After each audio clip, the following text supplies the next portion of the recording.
Bienvenidos a una nueva exploración. Hoy vamos a hablar de algo que hacemos constantemente. Nos acercamos a textos muy antiguos, a ideas de hace milenios, con una mentalidad, pues, del siglo XXI. Y eso tiene un riesgo enorme. Exacto. El de proyectar nuestras propias ideas, nuestros conceptos, sobre palabras que en su origen, pues, significaban algo completamente distinto. Es un poco como mirar una constelación y ver, no sé, un coche, donde los antiguos veían un dios o un animal. Es una analogía perfecta. Leemos palabras traducidas, sí, pero la cosmovisión, el universo mental que las sostenía, eso no se traduce tan fácilmente. Se queda atrás. Se queda atrás. Y sin esa cosmovisión, pues una metáfora potentísima puede acabar convertida en un dogma rígido. O una expresión idiomática en una orden un poco absurda. Justo. Y hoy vamos a aplicar esta idea a una de las expresiones más influyentes, más conocidas de las Escrituras, el Espíritu Santo. Tema central donde los haya. Totalmente. Las fuentes que hemos reunido proponen algo bastante audaz, que la expresión original hebrea, Ruach HaKodesh, tenía un significado que se ha ido desdibujando, casi perdiendo con los siglos y las traducciones. Hmm, Nuestra misión hoy es esa, intentar viajar en el tiempo para entender qué sentía y qué pensaba un oyente del primer siglo cuando escuchaba esas dos palabras. un reto fascinante. Pues venga, vamos a desgranar esto. Para empezar, el argumento central de los textos es que el mayor obstáculo es la falta de contexto. Siempre. Suena lógico, claro, pero ¿hasta qué punto es tan decisivo? Hmm, ¿Por qué es tan fundamental sumergirse en esa mentalidad hebrea para no equivocarnos? Pues porque es el suelo sobre el que se construye todo. Los autores de la Biblia no escribían para nosotros en el siglo XXI. Claro, no. Escribían para sus contemporáneos. Compartían un universo de símbolos, de costumbres, de ideas. Pensaban en hebreo o en arameo, incluso cuando escribían en griego. ¿Sabes? Su mente estaba estructurada por la Torá, no por la filosofía de Platón, que es la que luego moldeó gran parte del pensamiento cristiano. O sea que al leerlo desde nuestra herencia, que es grecorromana, estamos usando como un sistema operativo diferente para ejecutar un programa muy antiguo. Exacto. Y podría no funcionar. O peor, dar resultados totalmente inesperados. Esa es la idea. Y las fuentes nos dan ejemplos muy prácticos, para que no suene a teoría. Pensemos, por ejemplo, en el título Cristo. Vale. Hoy se usa casi como el apellido de Jesús, Jesús Cristo. Pero Cristo es solo la traducción al griego del término hebreo Mashiach. Que significa ungido. Exacto, el ungido. No es un nombre, es un cargo, una función. El rey ungido, el Mesías esperado. Al convertirlo en nombre, se le quita toda esa carga política, ¿no? Se despolitiza por completo, se descontextualiza, pierde esa connotación de rey, de líder. Entiendo. Y hay ejemplos más sutiles aún. Las fuentes mencionan esa escena en el Evangelio de Marcos donde critican a los discípulos por comer sin lavarse las manos. Sí, la recuerdo. Muchas traducciones dicen algo raro, como lavarse con el puño o con frecuencia. Sí, suena como una instrucción de higiene un poco extraña, muy específica. Exacto, porque la traducción literal no capta el hebraísmo que hay detrás. No iba de higiene. Era una alusión a un ritual complejo de purificación simbólica, una costumbre de ciertos grupos para declararse puros antes de comer. Ah, Al traducirlo literalmente, el debate, que era un debate profundísimo sobre la pureza del ritual frente a la pureza del corazón, pues se trivializa.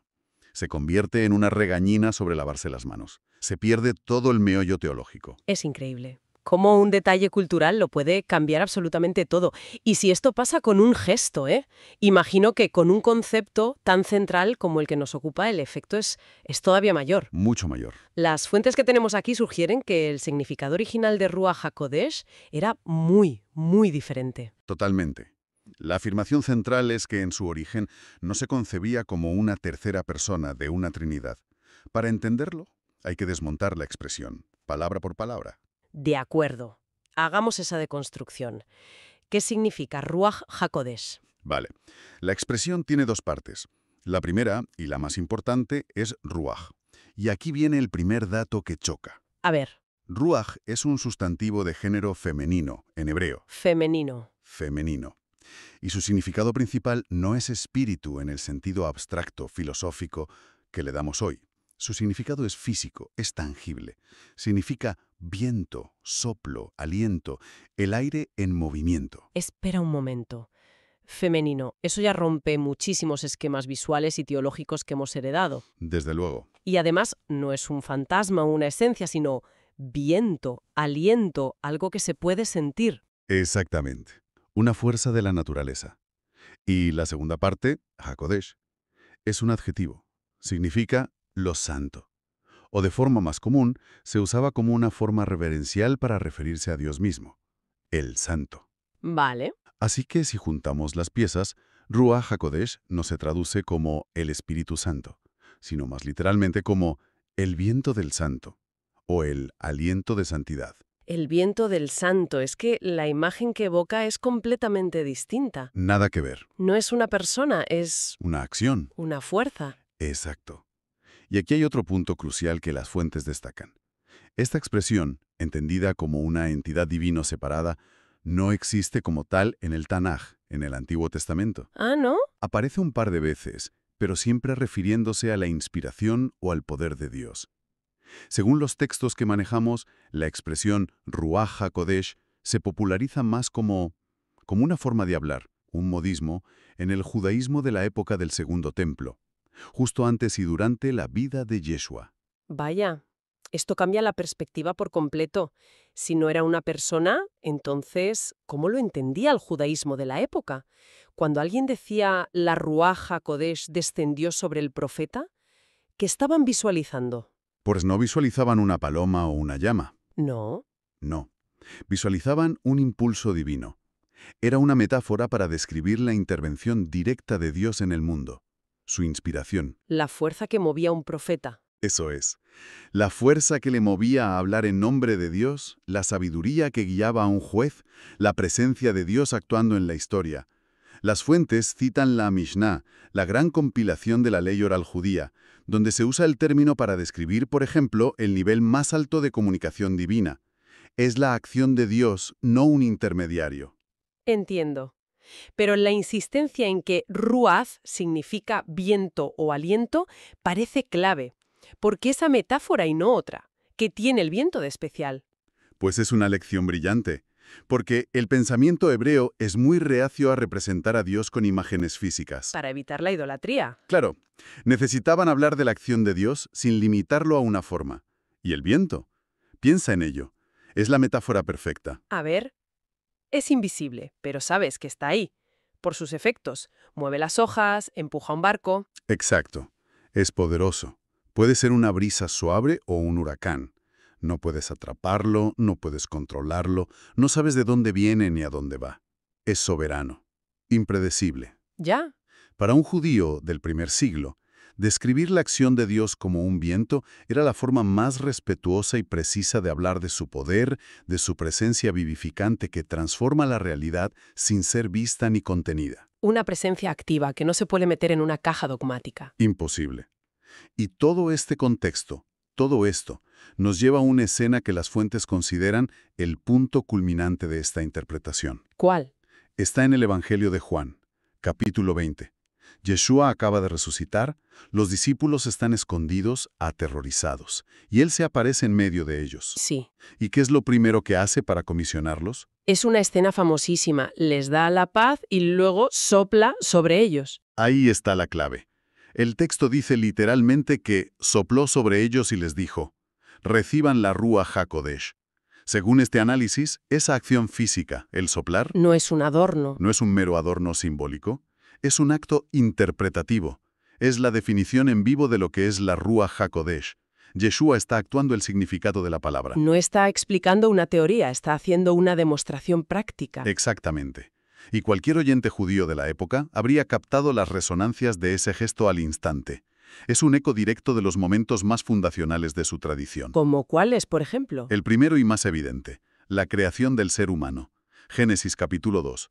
Dios forma a Adán del polvo, una figura inerte, y luego sopló en su nariz aliento de vida. El aliento, la rúa. Esa rúa divina es lo que convierte el barro en un ser vivo. El soplo es el acto creador por excelencia. ¿El soplo es vida? Y no solo eso. Piensa en la visión del profeta Ezequiel en el Valle de los Huesos Secos. Uf, qué imagen tan potente. Un ejército de esqueletos. ¿Y cómo vuelven a la vida?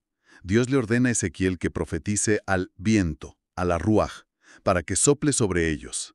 Y el viento viene, y los huesos se cubren de carne y vuelven a vivir. De nuevo, la ruaj como poder vivificante. Recreador y vivificante.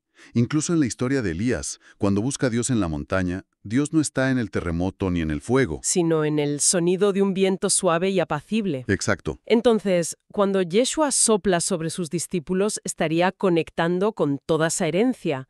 No estaría inaugurando algo totalmente nuevo, sino cumpliendo un patrón ya conocido. Esa es la conclusión que presentan las fuentes.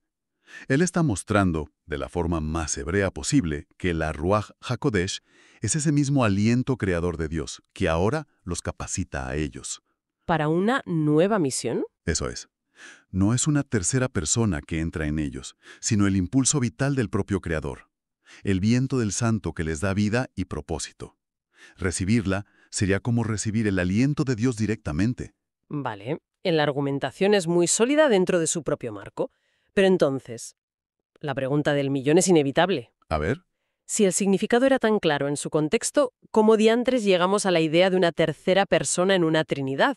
¿Dónde se torció el camino? El análisis de las fuentes lo describe como un proceso gradual, una especie de lost in translation a gran escala, tanto lingüístico como cultural. Un error de traducción masivo. El punto de inflexión ocurre cuando el mensaje de Yeshua, que nació en un entorno judío, arameoparlante, semítico, sale de esas fronteras y se expande por el Imperio Romano. Entra en el mundo gentil. Un mundo que hablaba griego y latín, y cuya mente estaba formada por una filosofía y una mitología completamente diferentes. Se pierde el anclaje original. Totalmente.